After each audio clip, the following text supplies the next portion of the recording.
Hello friends, welcome to my channel. तो चलिए Sunday को अब 5 क्वेश्चन ही एप्टीट्यूड और रीजनिंग का रहेगा। ठीक है, तो आइए देखते हैं आज का 5 क्वेश्चन क्या है। तो जो हमारे चैनल पर नए हैं, चैनल को सब्सक्राइब जरूर कर ले ताकि आपको नोटिफिकेशन जो है मिलता रहे। ठीक है, तो आइए देखते हैं आज का पहला क्वेश्चन। तो पहला क्वेश्चन जो है आपको, ठीक है, वो दिखाई दे रहा होगा। तो दे रहा है, ठीक है। तो पहला क्वेश्चन क्या है, एक घन को 125 समान टुकड़ों में काटने के लिए आवश्यक न्यूनतम कटों की संख्या कितनी होगी। तो जैसा कि ध्यान देना है कि क्वेश्चन जो है 2024 में आया था, उसमें 64 समान टुकड़ों में काटने के लिए था। तो हम क्वेश्चन को मॉडिफाइड करके दूसरा कर दिए हैं। तो 64 हो, 125 हो, ठीक है, या फिर 216 हो, उसको कितने काटने में, एक किसी घन को काटेंगे तो 125 समान टुकड़े में बढ़ जाएगा, या 64 समान टुकड़े में बढ़ जाएगा, या 216 समान टुकड़े में कट जाएगा। तो एक यदि बनाना सीख गए तो जितना भी घन का ये रहेगा इस टाइप पे क्वेश्चन बनेगा। ठीक है, तो ध्यान देना है कि सबसे पहले इसका निकालना है कि किनारे पे, किसी भी किनारे पे कट की संख्या कितना होगा। तो 125 का पहले हम क्या कर लेंगे, 125 का पहले हम क्या कर लेंगे वो, ठीक है, 125 है ना, इसका हम क्यूब निकाल लेते हैं। ठीक है,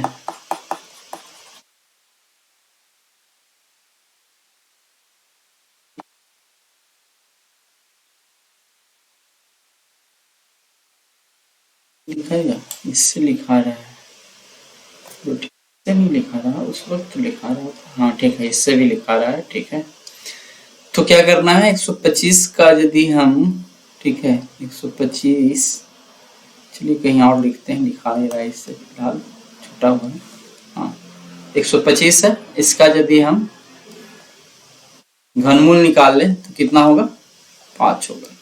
ठीक है, तो इसको एक थोड़ा सा हम समझाने की कोशिश करते हैं कि मान लेते हैं कि ये कोई घन का एक पृष्ठ दिख रहा है। ठीक है, तो इसको जब हम इस तरह से करेंगे, 5 भागों में यहाँ पे हम दिखाएंगे। ठीक है, 5 भाग बराबर, अभी 4 ही भाग ना दिख रहा है, एक और यहाँ से बना लेते हैं। तो 1 2 3 4 5 भाग हुआ। तो किनारे पे क्या है, 5 भाग में काटने के लिए 1 2 3 4 लाइनिंग क्या करना पड़ रहा है, और 3 और से इसको काटेंगे तो पूरी तरह से कट जाएगा। तो क्या करना होगा, 4 + 4 + 4 मतलब 12।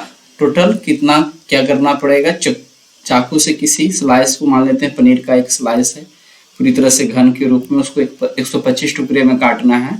तो 12 बार काटेंगे तो 125 टुकड़ा में वो कट जाएगा। 4 बार इधर से, फिर पलट के 4 बार, फिर तीसरा भाग को पलट के काटेंगे तो 125 भाग में कट जाएगा। तो हमने यहाँ पे क्या किया, 125 का घनमूल निकाला, 5 आया, और उससे घटा के 4 और 4 दिया 12 कर दिया। 64 जब था तो आंसर कितना आया था, 9। ठीक है, वहां पे ये ऑप्शन बी आया था, बट हमने क्वेश्चन चेंज कर दिया है तो ऑप्शन सी हो जाएगा। अब जब 64 है तो 64 का घनमूल निकालेंगे तो 4 आएगा। तो 4 टुकड़ा किसी चीज को काटने के लिए तीन बार काटना पड़ेगा। इसी प्रकार से 3 बार सतह को पलट पलट के काटेंगे तब वो 64 टुकड़ा में कटेगा। तो 3 3 9 उसमें आंसर आया था जब 64 था तब। तो इस प्रकार के क्वेश्चन को अब उम्मीद है कि आप सॉल्व कर पाएंगे।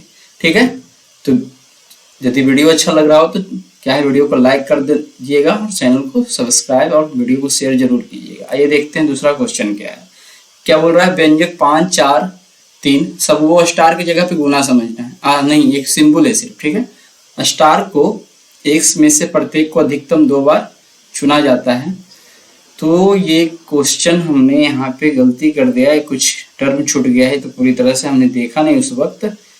तो फिलहाल देखते हैं हमको ध्यान है कि नहीं। ठीक है, तो क्वेश्चन ही अधूरा रह जाएगा क्योंकि क्वेश्चन का कुछ टर्म छूट गया। कर व्यंजक को, स्टार को, इसके बाद कुछ टर्म था, प्लस था, गुना था और माइनस था। इस सिंबल को ज्यादा से ज्यादा 2 बार यूज कर सकते हैं ये स्टार की जगह पे बिठाकर। ठीक है, तब बताना है व्यंजक का सबसे छोटा और गैर ऋणात्मक, निगेटिव में ना जा लेकिन सबसे छोटा मान आए। तो यहाँ तो ऑप्शन में 0 आ रहा है, तो हो सकता है 0 आएगा, नहीं भी आएगा, 1 है, 2 है, 3 है, कुछ भी तो सबसे छोटा मान आ सकता है। तो जैसे मान लेते हैं कहीं पे लिखते हैं, जैसे 5 है, 4 है, 3 है, 2 है, 1 है। क्वेश्चन यहाँ पर जो छोटा था वो हमने समझा दिया, प्लस और माइनस और गुना के चिन्ह से रिप्लेस करना है स्टार को, लेकिन किसी चिन्ह को 2 बार से अधिक नहीं यूज करना है, ठीक है। एक बार तो चलेगा बट 2 बार से अधिक यूज नहीं कर सकते हैं। तो सिंबल को हम यहाँ पर रख के देखेंगे, मान लेते हैं यहाँ पे हम प्लस ले लिए, ठीक है, यहाँ पे माइनस ले लिए, यहाँ पे माइनस ले लिए और यहाँ गुना ले लिए। डायरेक्ट जो आंसर होगा हम वही चुन करके बता रहे हैं, थोड़ा सिस्मिक एग्जाम में आपको टाइम लगेगा। तो अब क्या होगा, ये 5 रह जाएगा, ठीक है, और यहाँ पे माइनस लेके चलते हैं और यहाँ पे प्लस कर देते हैं, ठीक है। तो क्या हो जाएगा, ये 5 प्लस 2 इधर लेके आ जाते हैं, दोनों में 4 यहाँ पे माइनस रखें तो इस कितना हो जाएगा, 7 हो जाएगा। चलिए इसको हम गलत बता रहे हैं, फिर से बताते हैं, ये फिर से बताते हैं।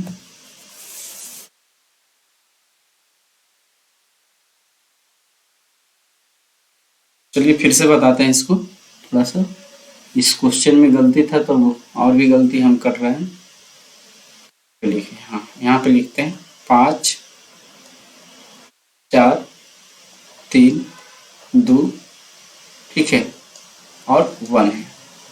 तो यहाँ पे हम क्या कर रहे हैं, यहाँ पे माइनस रख रहे हैं, यहाँ पे माइनस रख रहे हैं, यहाँ प्लस रख रहे हैं, ठीक है।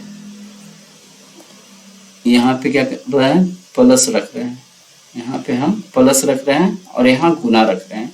तो अगले लाइन में सॉल्व करेंगे तो -4, ठीक है, माइनस यानी 5 - 4 - 3 प्लस कितना बच जाएगा, 2 बच जाएगा। 2 गुने 1 करेंगे तो सब सिंबल भी यूज हो गया है, ठीक है, प्लस भी यूज कर लिया, गुना भी कर दिया, डबल माइनस भी यूज कर लिया। अब क्या करना है, 5 और 2 जुटकर 7 हो जाएगा और ये 4 और 3 जुटकर 7 हो जाएगा। तो 0 तो आ ही जा रहा है, तो इस 0 को तो हमने ला दिया, ठीक है। सबसे छोटा मान भी यही है, इसलिए ऑप्शन कितना हो जाएगा, डी हो जाएगा। और एग्जाम में ऐसा करना है कि इस प्रकार का क्वेश्चन कभी आए तो सबसे छोटा मान को ही लाने की कोशिश करना है। वो यदि आ गया तो ठीक, नहीं आया तो फिर उससे थोड़ा सा बड़ा वाला को हम चेक करके लाने की कोशिश करेंगे, क्योंकि आंसर का अनुमान पहले ही लगा लेना है कि क्या हो सकता है। चलिए आगे देखते हैं। कुछ निश्चित संख्या में पुरुष किसी कार्य को 6 के दिनों में पूरा कर सकते हैं। जहां k एक प्राकृतिक संख्या है, पुरुषों की संख्या में कितने प्रतिशत की वृद्धि की जानी चाहिए ताकि कार्य 5 के दिनों में पूरा हो सके।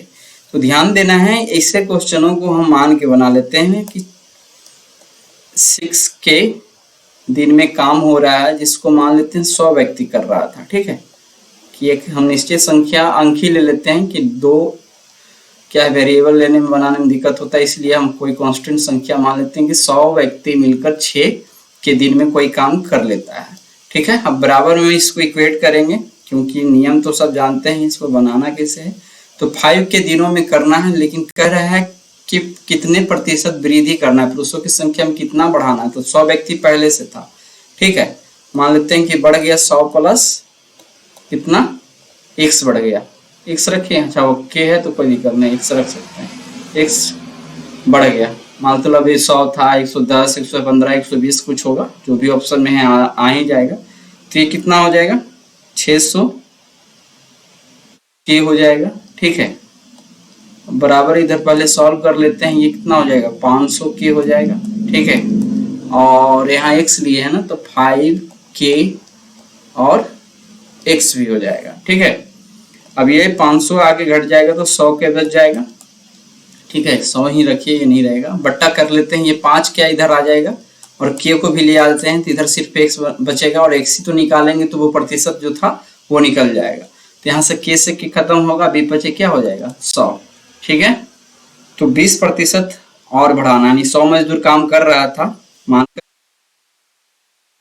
तो यदि 100 आदमी काम कर रहा था तो अब 120 आदमी को काम करना पड़ेगा, ये समझना है सिर्फ। वहाँ पे क्या है, वेरिएबल टर्म लेके बनाएंगे, लेकिन कांस्टेंट लेकर भी बनाते हैं तो उस तरह से बन जाएगा। और 100 लेना और उचित होता है, क्योंकि परसेंटेज का गणना तो उसी पे होता है। चलिए आगे देखते हैं। x, y और z किसी काम को अलग अलग क्रमशः 6 घंटे में, 8 घंटे में और 8 घंटे में करते हैं। मतलब कि x 6 घंटा में कर रहा है, बाई 8 घंटा में और जेड भी 8 घंटा में कर रहा है। तो बाई और जेड का जो काम करने की दर है इक्वल है, लेकिन उससे ज़्यादा एफिशिएंट कौन है? एक्स है, जो 6 ही घंटा में काम कर रहा है। यहाँ तक तो ठीक है। हालांकि एक समय में केवल एक ही व्यक्ति प्रत्येक घंटे काम कर सकता है, ठीक है। हालांकि एक समय में केवल एक ही व्यक्ति प्रत्येक घंटे में काम कर सकता है और कोई भी लगातार 2 घंटे काम नहीं कर सकता है। मतलब एक टाइम में कोई 2 व्यक्ति काम कर सकता है इस कंडीशन से। तो सभी काम खत्म करने के लिए लगे हुए हैं। काम खत्म करने में उन्हें कम से कम कितने समय लगेगा? कम से कम कितने समय लगेगा? यहाँ टोटल है 6 घंटा 15 मिनट है, बी में 6 घंटे 30 मिनट है, 6 घंटे 45 मिनट है और 7 घंटे है। तो इसी में से चूज करना है कि कैसे बनाएंगे। तो यहाँ पे एक हम टर्म लिखना चाहेंगे, ये लिखते हैं। चलिए यहाँ लिखते हैं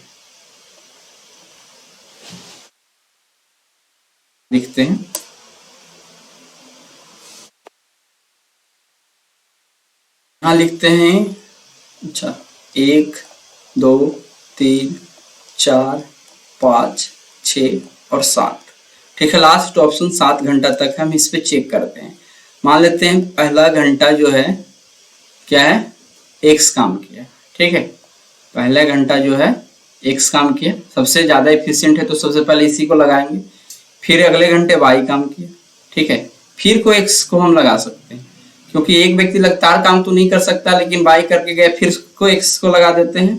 मान लेते हैं वाई, फिर जेड को काम करवा लेते हैं और फिर से एक्स को लगाएंगे, ठीक है। सबसे एफिशिएंट है, इसको बार बार रिपीट कर सकते हैं। तो एक्स वाई आ गया, एक्स जेड आ गया, फिर क्या आएगा? एक्स वाई आएगा, ठीक है। अब हमको देखना है कि एक्स का काम करने का दर क्या है, 1 घंटा में कितना काम किया होगा? 1/6, 1/8, ठीक है। 1/6, 1/8 और 1/8 का रिपीटेशन कितना बार होगा? 3 बार, क्योंकि जेड और वाई बराबर है। जेड वाई तो टोटल मिला के 3 बार आया है और एक्स कितना बार आया है? 3 बार आया है। तो इसको शॉर्टकट ऐसे सॉल्व कर सकते हैं, 3/6 काम हुआ और 3/8 काम हुआ। टोटल काम ये 6 घंटा में, 7वां घंटा भी गया नहीं है। कितना काम हुआ इतना पहले निकाल कर देख लेते हैं। तो 1/2 काम ये हुआ, 3 दूनी 6 और 3/8 ये काम हुआ। अब इसका यदि हम जोड़ निकालेंगे तो क्या होगा? 8 और 2 = 8 और ये 3, यानी 7/8 काम हो गया। इसको लिख के रख लेते हैं ना, तो हम लिख के रख लिए कि 7/8 काम हो गया। यहाँ पे कर्सर चला रहे हैं, ये ध्यान देना है। 6 घंटा में कितना? 7/8 काम हो गया। तो 6 घंटा का टाइमिंग जो था हमको निकल गया। अब फ्रैक्शन में जो बचल है वो देखेंगे या फिर क्या है। तो अब इस सीरीज के बाद 7वां घंटा में किसकी पारी है काम करने का? क्योंकि एक्स वाई हो गया, वाई के बाद फिर तो एक्स ही आएगा। तो एक्स का बारी है, 7/8 काम हो गया और शेष काम कितना रहा, ये ध्यान देना है। शेष काम कितना रह गया? 1/8 काम रह गया, ठीक है। अब यहाँ पे एक एक नियम लगाते हैं कि एक काम को करने में एक्स कितना लगाता है? 8 घंटा लगाता है। अब नहीं, 8 घंटा नहीं, 6 घंटा लगाता है ना। एक्स तो 6 घंटा लगाता है और बचा हुआ काम कितना है? 1/8 काम को करने में, ठीक है।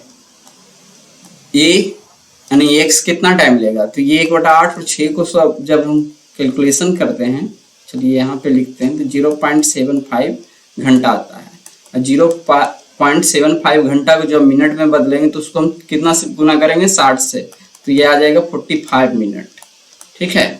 तो इस प्रकार से ये 6 घंटा आ जाइए ऑप्शन सी में, 6 घंटा 45 मिनट में, ठीक है। हमने कोशिश किया है ठीक ठाक बताने का। फिर भी प्रॉब्लम हो तो कमेंट में जरूर पूछ लीजिएगा, फिर से हम कभी बता दें। आगे देखते हैं आज का अगला क्वेश्चन। तो ये 5वां क्वेश्चन क्या दिख रहा है? जनवरी 2023 को एक व्यक्ति ने 1 रुपया की बचत की। 2 जनवरी 2023 को उसने पिछले दिन की तुलना में 2 अधिक बचाए। मतलब पहला दिन 1 तारीख को 1 रुपया बचाता है तो 2 तारीख को वो 3 रुपया बचाता है, ठीक है। पहले दिन से 2 रुपया अधिक। फिर करा उसने पिछले दिन की तुलना में 2 अधिक बचाए। 3 जनवरी को उसने पिछले दिन की तुलना में 2 रुपये अधिक बचाए, यानी हर दिन पीछे जितना बचाता है उससे 2 रुपये वो अधिक बचाते जाता है। करा किस तारीख को उसकी कुल बचत एक पूर्ण वर्ग और पूर्ण घन। तो इधर आप चेक कर सकते हैं पूर्ण घन और पूर्ण वर्ग सबसे पहले कौन आता है, तो वो टर्म कितना है, चलिए यहाँ पे लिख के रखते हैं, वो 64 है। तो यही टर्म आपको ढूंढना है कि कितने दिन में वो 64 रुपया बचा लेता है। तो चलिए यहाँ पे हम तारीख लिख लेते हैं, 1 तारीख, 2 तारीख, 3, 4, 5, 6, 7, 8, 9, 10। चलिए इतना ही चेक करते हैं क्योंकि उससे ज़्यादा ऑप्शन में है भी नहीं। ठीक है, तो आते हैं यहाँ पे। तो पहला दिन 1 रुपया बचाया पहली तारीख को, दूसरे तारीख को 3 रुपया, 3 2 5 रुपया, 7 रुपया। ठीक है, यहाँ 8 रुपया बचाएगा, यहाँ 9 रुपया बचाएगा, यहाँ 10 रुपया बचाएगा, यहाँ 11, ओह सॉरी हम भी लगातार चलना शुरू कर दिए। 1 3 2 5 2 7 7 7 7, इसको 9 करते हैं। ठीक है, ये 10 हो जाएगा और 10 10 10 काटते हैं। 1 रुपया बचाया, 3 रुपया बचाया, 5 रुपया बचाया, 7 रुपया बचाया, 9 बचाया और 6 तारीख को 11 बचाया, 2 रुपये बढ़ाना है, 13 बचाया। ठीक है, 13 बचाया, 13 के बाद कितना होगा, 15 बचाया। कितना दिन हो गया, 1 2 3 4 5 6 7 8, 15 के बाद 17 बचाया, मान लेते हैं 9 तारीख को। अब इतना ही लिखते हैं। ठीक है, इस हमने बता दिया, ये कर लीजिएगा, यहाँ पे थोड़ा लिखने में दिक्कत। ठीक है, अब सबको जोड़ते हैं, 1 और 3 4, 4 5 4 9, 9 7 16, 16 और 9 कितना होगा, 25, 25 25 और 11, 25 11 36, 36 और 13 49, 49 और 15 कितना हो जाएगा, 64। तो ये कितना दिन का है, 1 2 3 4 5 6 7 8 दिन का है और 1 जनवरी से इसने शुरू किया था बचत करना। तो 8 जनवरी को ये 64 रुपये प्राप्त कर लिया, जो एक पूर्ण वर्ग है और एक पूर्ण घन भी है। ये बात तो पता चल रहा है ना। क्या हो जाएगा आंसर, ऑप्शन बी 8 जनवरी हो जाएगा। ठीक है, अब यहाँ पे ये पूर्ण घन है, 88 64 होता है।